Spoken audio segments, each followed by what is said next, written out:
Hey guys, welcome back to my channel. If you're new here, my name is Angelisa, and on this channel we read, discuss, and obsess over books together. And today I'm going to be discussing my basically end of summer / birthday book haul. So this is going to be all the books that I've accumulated over the past 2 months, as well as some books that I got for my birthday or bought with a birthday discount or something like that. So we'll just jump right into it. I will go through a few different sections. So the first group of books are going to be pre-orders for the month. I don't really remember when the release dates were, but I've tried to kind of put them in order, and I'll put the release dates up here so you can see. But the first one I have here is A Photo Finish by Elsie Silver. Now this is a kind of reprint of this book with this beautiful cover from Indigo, and I pre-ordered this because I wanted this specific copy, and I'm pretty sure that the spines on these are special. I'm not positive, to be honest, but first of all, I actually love this color. Like the orange sunsetty vibes is beautiful, and a lot of people have been telling me to read the Gold Rush Ranch series if I really like the Chestnut Spring series, so I pre-ordered the super cute covers. Next we have The Fiancé Dilemma by Elena Armas. This is, I'm assuming, some sort of like fake marriage or marriage of convenience, fake proposal type of thing. I've been trying not to read synopses of romance, like rom-coms, too much because I kind of just want to go into it like not really knowing what it's about. But Elena Armas is the author of The Spanish Love Deception, The American Roommate, The Long Game, and I, first of all, love this cover. The purple with the flowers are just so cute. Yeah, I'm hoping that this is like a redeeming book for me. I think The Spanish Love Deception I loved, but there was something in it that was like a weird wording that made me not like it so much. So yeah, we're gonna try this one. Next up is Reckless by Lauren Roberts. So I had pre-ordered the UK version. I personally just like the font on this cover better than the American and like Canadian versions with the capital letters. So I pre-ordered the UK version. I have not read Powerless or Powerful yet, so this was just like on my pre-order because I do that. I pre-order books even though I haven't read the first one. But anyway, beautiful. Planning to read Powerless hopefully soon. We're going into fall, so hopefully that will happen.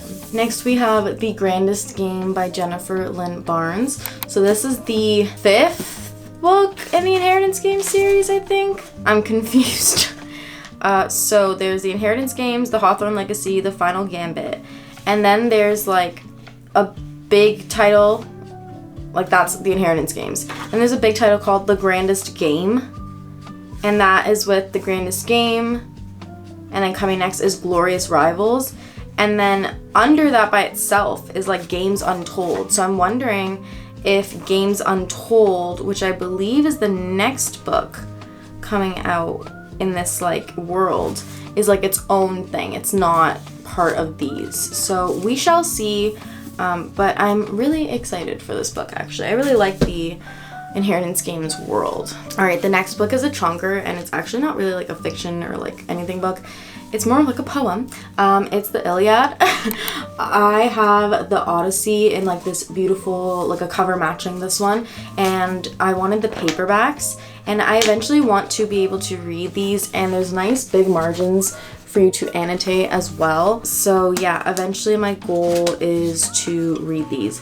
Now I realize that one of the reasons why it's so thick is because the latter up all of this is just notes. So really this is the book, which is like 600 pages, not the 800 that it ends up being. But yeah, here's a black and white picture of what the Odyssey cover looks like. I'll see if I can just put it on the screen so you can see it, but this is so pretty. I love the gold foiling, and my fiance is a fan of Greek mythology as well, so I feel like that'll be fun for us to have in the house. Okay, speaking of Greek mythology, the next one is Hera by Jennifer Saint. This is by the author who also wrote Thousand Ships, Ariadne, I think Electra as well. I had read about Hera in a different book, and I became fascinated with her, and I really wanted to read a book about her, and then when I saw this was coming out, I was like, oh, okay, there we go. I am ordering it. So yeah, really excited about this one, and I'm excited to kind of just get into some of her writing. Miss Jennifer Saint. I don't think I've read a book by her as of yet. I do not believe so. Next we have Lady Macbeth by Ava Reid.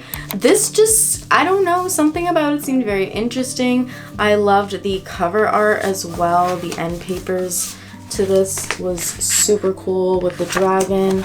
Everything about it just was like very intriguing to me.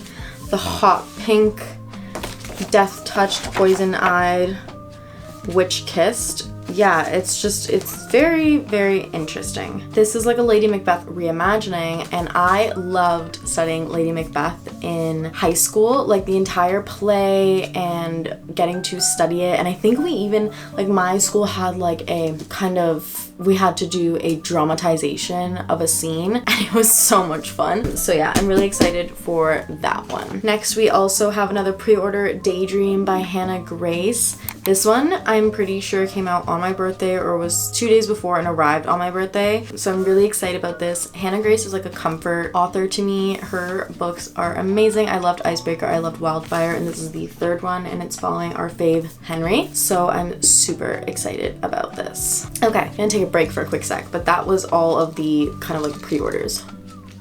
Okay, next we have some books that I kind of just like bought randomly. So the first one we have is Dishonestly Yours by Krista and Becca Ritchie. I don't know why, I was just so attracted to this cover and the like gold dipped strawberry, and I've been wanting it for a long time, and I think I had a gift card or something, and I decided to buy it. So Krista and Becca Ritchie are the authors of the Addicted series, and I really like that series. I've read the first 2 books and I'm planning on continuing it, and I think they wrote that series so long ago, and I think it would be super cool to read a kind of new series from them. And Elsie Silver actually wrote a blurb on this book, which is what also attracted me to it. She said, I was absolutely consumed by these characters. And Elsie Silver's books are very much like that for me, where like her characters feel so real, they feel like a family. So I feel like this is gonna be the same kind of deal. Now I don't know what this book is about, I don't want to know. I'm pretty sure it's a romance. I feel like it's gonna have a little bit of drama in it, or, you know, not just a typical rom-com similar to how Addicted to You is, but we shall see. Next, I have a book that I literally just kind of stumbled upon. This is The Apollo Murders by Chris Hadfield. I know that this is like a fiction, I'm pretty sure. Yes, it is.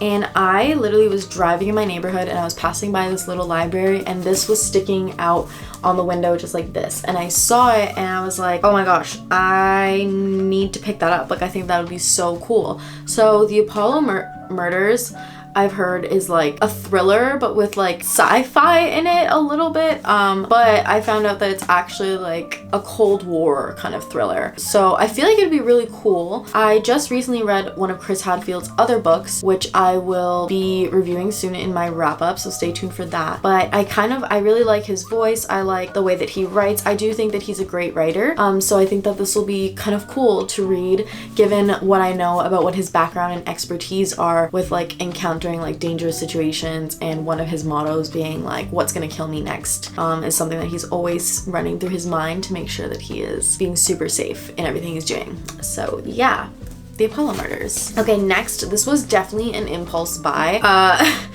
I originally had pre-ordered these, and then I had decided that I didn't need them, and then I ended up going to a store and buying them anyway. It was the If Love book series by Anna Huang. I saw this on Indigo, read some of the synopsises, and thought that it sounded kind of interesting, and I like Anna Huang's other series, and look at these frayed edges. Like, they are so cute, so colorful. I actually love the covers on these as well.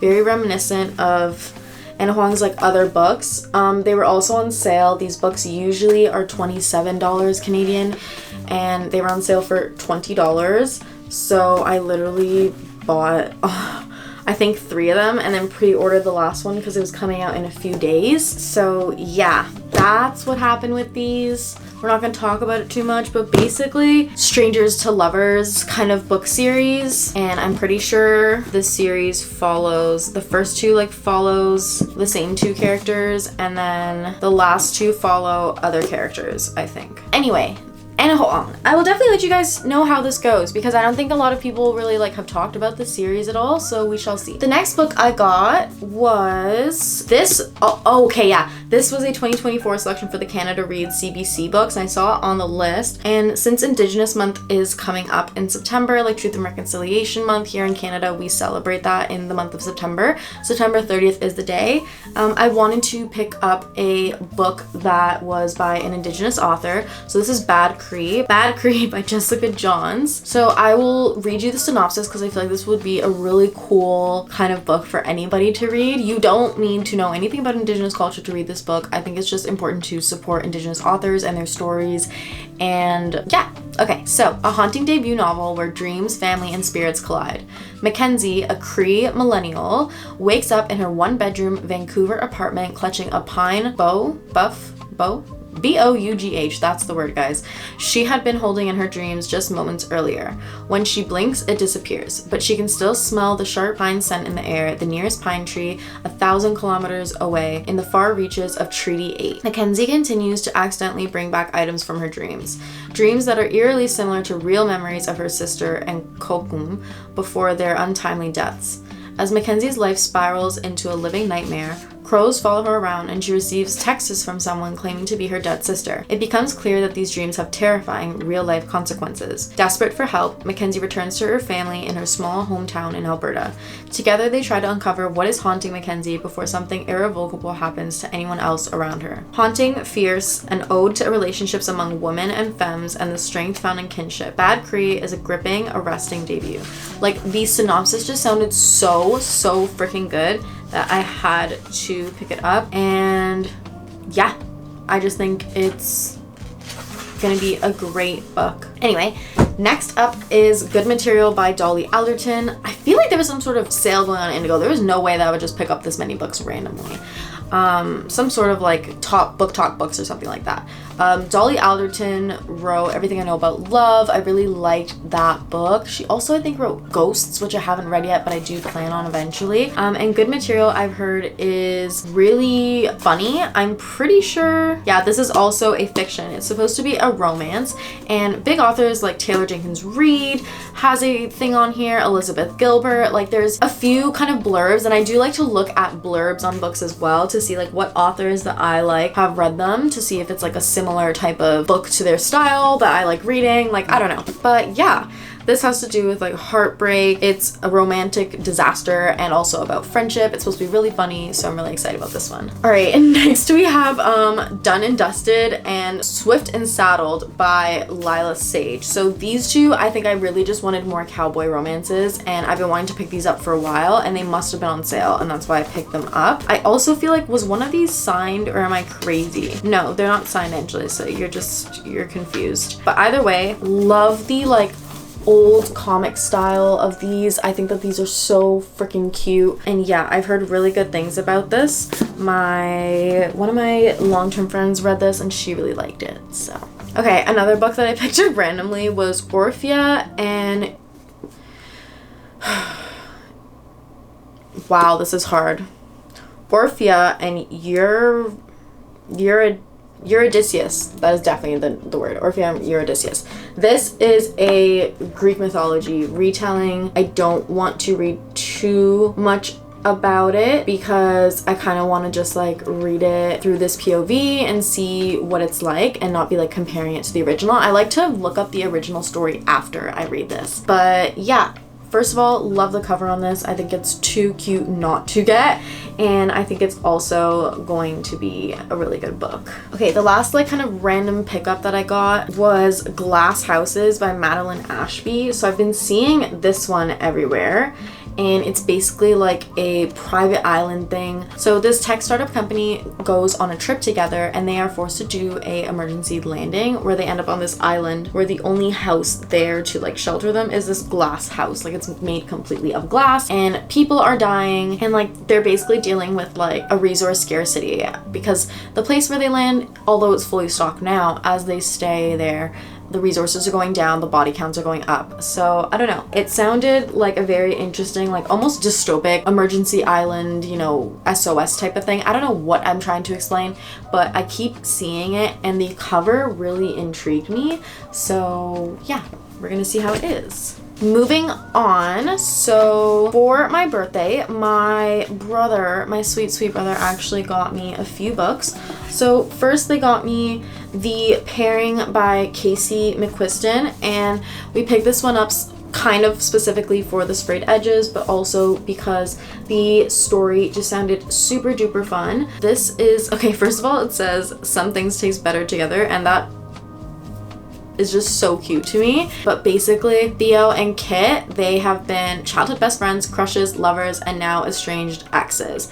And after a brutal breakup on a flight to their dream European food and wine tour, they exited each other's lives. So after they break up, they basically kind of go separate ways, and then they end up together on the same bus to somewhere where they're going to be stuck there for 3 weeks in Europe together anyway. And I guess it's kind of just like rekindling their love, and I think that this will be a super cute one as well. And it's definitely supposed to be a very like inclusive happy ever after type of book, so I'm really excited about this. Next, we have another book that they had purchased for me. So Know My Name by Chanel Miller. This is a memoir by the author where she talks about her experience surviving a sexual assault in that Stanford case that happened, and she kind of reclaims her own name and her story because everybody had known her as Emily Doe. If you don't know what I'm talking about, look it up. This is the Brock Turner case. So yeah, this was one of the non-fiction choices for my book club at work, and we didn't end up voting for this one in favor, but I still really wanted to read it and was really intrigued by the synopsis and wanted to put this towards my non-fiction reads goal. Lastly, Riley got me Voyage of the Damned by Frances White. They were trying to convince me to let them buy this for me, and first of all, because of the sprayed edges, they thought this book looked so cool, the cover, which it did. It literally says there will be magic, there will be murder, and we were both like, that sounds intriguing. And we ended up looking up the kind of like Goodreads ratings, reading the synopsis, and it turned out to be a very interesting book in my opinion, had really good reviews online. So yeah, that is why we picked up this one, and I'm really excited for, it's kind of, I think, like a standalone or maybe a start of a fantasy series, but we will see. Speaking of fantasy series, I ended up ordering 2 books from, I believe this was Fairy Loot, or was it the Dusty Shop? No, I think it was Fairy Loot. Yeah. So this is the Dance of Thieves and Vow of Thieves Fairy Loot editions. Now, first let me say that like I really wasn't expecting this from Fairy Loot. The covers were basically just like a really kind of thin cardstock that I feel like I could have printed myself. Really the only exclusivity here is the gold foiling on the covers and the inside photos. Even the sprayed edges, they're very blurry. They're not really good quality. It's a cool cover. I love the concept. That's why I ordered it. I thought it looked beautiful. I had wished that I had purchased the Remnant Chronicles ones when they came out, but I didn't, and now I'm kind of glad because even the top there, like I've barely bent these and they're already kind of bending, and I think it's just the quality of the cover is not great. So yeah, that's my opinion on these. Still really love this series and this duology, and I'm gonna figure out a way to put them on display, but just was kind of not impressed with the overall quality of the exclusive cover considering how expensive Fairy Loot is. The last book on this book haul is The Enchanted Lies of Celeste Artois by Ryan Groden, and they had sent me this book and sent me the synopsis, and it sounded super duper cool. I'm pretty sure it was set in the early 1900s Paris, and I think it just sounds so interesting, and I definitely wanted to thank Ryan officially on here for sending me this book. I'm so honored to have authors send me books in general, so yeah. Anyway guys, that is the book haul for today and this end of summer / this last 2 months. I hope you guys have enjoyed this video. Comment down below what books you have gotten recently or books that you're hoping to get, and if you read any of these books, let me know what your thoughts were. And yeah, don't forget to like and subscribe, and hopefully I will see you in the next video.